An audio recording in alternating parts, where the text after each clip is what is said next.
Hello everyone, welcome back to Geet classes. So student, कैसे हैं आप लोग? आई होप आप लोग अच्छे होंगे, अच्छे से पढ़ाई कर रहे होंगे। आज मैं आप लोगों के लिए लेकर आई हूँ साइकोलॉजी का ये VVI क्वेश्चन, और ये क्वेश्चन BA सेमेस्टर 1 के स्टूडेंट के लिए है और ये हमेशा पूछा जाता है ये क्वेश्चन। ठीक है, तो चलिए आज क्लास स्टार्ट करते हैं। और हाँ, सबसे पहले वीडियो को आप लोग लाइक कर दीजिए, कमेंट कर दीजिए और चैनल को सब्सक्राइब कर दीजिए। अगर किसी भी चैप्टर का नोट चाहिए या क्वेश्चन चाहिए, आंसर चाहिए उसका, तो कमेंट में बोल दीजिए। अगर साइकोलॉजी से रिलेटेड भी किसी भी चैप्टर का क्वेश्चन आंसर चाहिए तो मुझे कमेंट कर दीजिएगा, मैं वो आप लोगों को बताऊंगी और पढ़ाऊंगी। ठीक है, तो देखिए आज का क्वेश्चन है, संवेदना से आप क्या समझते हैं? संवेदना की विशेषताओं का वर्णन करें अथवा संवेदना के गुण की विवेचना करें। ठीक है, तो देखिए प्लीज़ वीडियो को पॉज कर आंसर मत लिख लीजिएगा, समझिएगा इसको। ठीक है, देखिए संवेदना मनोविज्ञान में सबसे सरल और आरंभिक मानसिक प्रक्रिया है। ठीक है, संवेदना मनोविज्ञान में सबसे सरल और आरंभिक मानसिक प्रक्रिया है जिसमें वातावरण की वस्तुओं या घटना का मात्र अभ्यास होता है। ठीक है, जिसमें वातावरण की वस्तुओं और घटनाओं का मात्र अभ्यास होता है। वस्तुओं का होता है और घटनाओं, जो घटना होता है उसका अभ्यास होता है। ठीक है, बिना अर्थ या व्यापक के ये ज्ञानेंद्रियों से शुरू होता है। ठीक है, देखिए फिर से अगर मैं बता दे रही हूँ, संवेदना मनोविज्ञान में सबसे सरल और आरंभिक मानसिक प्रक्रिया है जिसमें वातावरण की वस्तुओं या घटनाओं का मात्र अभ्यास होता है। बिना अर्थ या व्यापक के ये ज्ञानेंद्रियों से शुरू होता है। क्लियर है? देखिए अब इसका परिभाषा।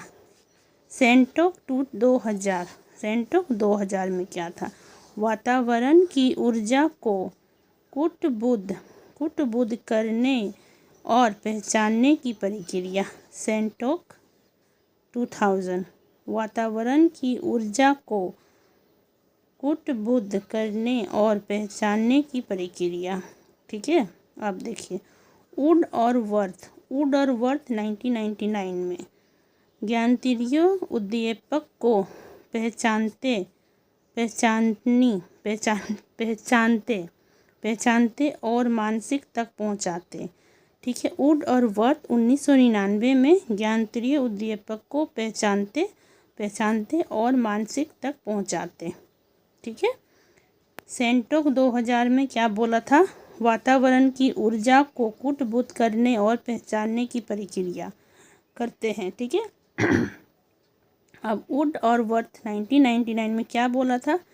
ज्ञानेंद्रिय उद्दीपकों को पहचानता और मानव का मस्तिष्क तक पहुंचाता। ठीक है, क्लियर होगा आप लोगों का। सेंटोक 2000 में वातावरण की ऊर्जा को कुटबुद्ध करने और पहचानने की प्रक्रिया। वुड और वर्थ 1999 ज्ञानेंद्रिय उद्दीपक को पहचानते और मस्तिष्क तक पहुंचाते। पहले बहुत अच्छा से पहचान लेता, समझ लेता, उसके बाद हम लोग का मस्तिष्क तक पहुंचाता। ठीक है, ये देखिए, जब कोई वस्तु ज्ञानेंद्रियों को प्रभावित करते हैं तो मस्तिष्क में अस्पष्ट ज्ञान पैदा होता है। जब कोई वस्तु ज्ञानेंद्रियों को प्रभावित करते हैं तो मस्तिष्क में अस्पष्ट ज्ञान पैदा होता है। जब देखिए हम लोगों का ज्ञानेंद्रियों में प्रभावित होता है ना, तो देखते हैं माइंड में हम लोग का बहुत अजीब अजीब ख्याल आने लगता है, क्या उल्टा फुल्टा सोच आता है। तो ये अस्पष्टता ज्ञान हम लोगों का मस्तिष्क में पैदा होता है। ठीक है, अब उदाहरण देखिए, कोई चीज़ आँखों के सामने तेज़ी से गुजरती है, आपको मात्र झलक मिलती है बिना समझे कि क्या था। ठीक है, अचानक हम लोगों का आँख का सामने से कोई बहुत तेज़ी से पार हो गया। ठीक है, गुजर गया, पार हो गया, बस आप उसका सिर्फ एक झलक देखें तो बिना समझे हम लोग क्या उल्टा फुल्टा कुछ भी बोलते हैं ना, या हम लोग कुछ सुन नहीं सकते अच्छा से, कुछ और बात रहता है, हम लोग कुछ और सुनते, तो फिर भी उसका बारे में भी उल्टा फुल्टा ख्याल आता है ना। वैसे ही हम लोग आँखों को से सामने से बहुत तेज़ी से कुछ गुजरता है तो हम लोग उसको बिना समझे क्या था बोलते हैं ना, वही है। अब देखिए संवेदना की विशेषता।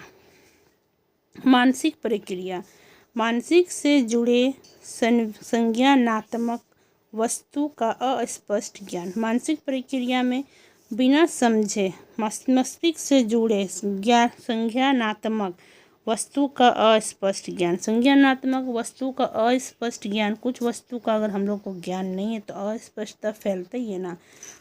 आरंभिक प्रक्रिया, सोचने कल्पना से पहले, सोचने कल्पना से पहले। उदाहरण, चित्र देखने से पहले उसका संवेदन। चित्र देखने से पहले उसका संवेदन हम लोग करने लगते, बिना देखे समझे कुछ भी बोलते हैं ना, वही है। अर्थरहित ज्ञान, अर्थरहित ज्ञान मात्र अभ्यास अर्थ नहीं है। हम लोग सिर्फ अभ्यास करते हैं, वो अर्थ नहीं। उदाहरण, धुंधली रोशनी में कुछ दिखना, ठीक है। बिना, जैसे हम लोग धुंधला रोशनी में है, धुंधला रोशनी में आपको कुछ दिखेगा, नहीं दिखेगा। लेकिन क्या है पता नहीं, लेकिन क्या है पता नहीं। उद्दीपक अनिवार्य, बिना उद्दीपक के नहीं।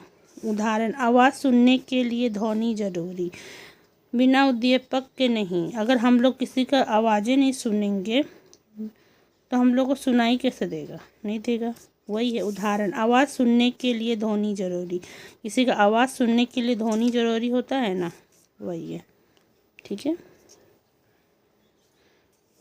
अब देखिए संवेदना के गुण प्रकार। जातीय, दृष्टि, श्रवण या विशिष्ट, पिता वैसे चाचा की आवाज़। उदाहरण, लाल रंग का संवेदन दृष्टि प्रकार का। तीव्रता, कम या ज़्यादा। उदाहरण, हल्की वैसे तेज, सुई की चुभन। अवधि, कितने समय तक। उदाहरण, सेकंड वैसे 1 सेकंड वैसे 10 सेकंड का संवेदन। स्पष्टता, धुंधला वैसे स्पष्ट। उदाहरण, कम वैसे तेज, रोशनी में कुछ, रोशनी में वस्तु देखना। प्रसार, प्रभावित क्षेत्र।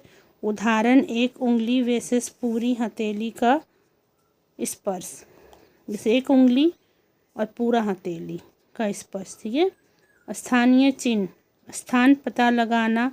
उदाहरण, पीठ पर स्पर्श का सटीक स्थान बताना। स्थान, किसी को स्थान पता लगाना, पता लगाते हैं। या उदाहरण, पीठ पर स्पर्श का सटीक स्थान बताना, पूरा अच्छा से बता देना, इधर इधर उधर का, मतलब कोई रास्ता पूछ रहे हैं थोड़ा मोड़ा बताना और पूरा अच्छा से बताना, वही है। अब सारांश तो हम लोग को लास्ट में लिखना बहुत ज़रूरी होता है। संवेदना ज्ञान की पहली सीढ़ी है। संवेदना जो होता है हम लोग का ज्ञान का पहला सीढ़ी है, जो अर्थहीन अभ्यास देती है, जो अर्थहीन अभ्यास देती है। ये प्रतिक्षण का आधार है, और ये प्रतिक्षण का आधार है। संवेदना मतलब सोचना समझना, हम लोग उसको कैसे महसूस कर रहे हैं, कैसे ले रहे हैं वो बात को, उसी को हम लोग संवेदना बोलते हैं। हम लोग किस नज़र से देख रहे हैं, हम लोग क्या सुन रहे हैं, क्या समझ रहे हैं, यही होता है सिंपल वर्ड में, ठीक है। तो ओके बाय, मिलती हूँ मैं नेक्स्ट क्लास में। Please like share and subscribe my channel, और प्लीज़ वीडियो को लाइक करिएगा, सब्सक्राइब करिएगा। अगर इसका फुल PDF चाहिए तो मेरा इंस्टा ID है गीत क्लासेस, मुझे वहाँ पर DM करिएगा, मैं दे दूँगी। और मैं फुल चैप्टर का फुल PDF 199 में देती हूँ। और अपने दोस्तों के साथ भी शेयर करिएगा। और साइकोलॉजी का किस चैप्टर का आप लोगों को चाहिए क्वेश्चन आंसर, तो वो भी मुझे बताइएगा। Okay bye.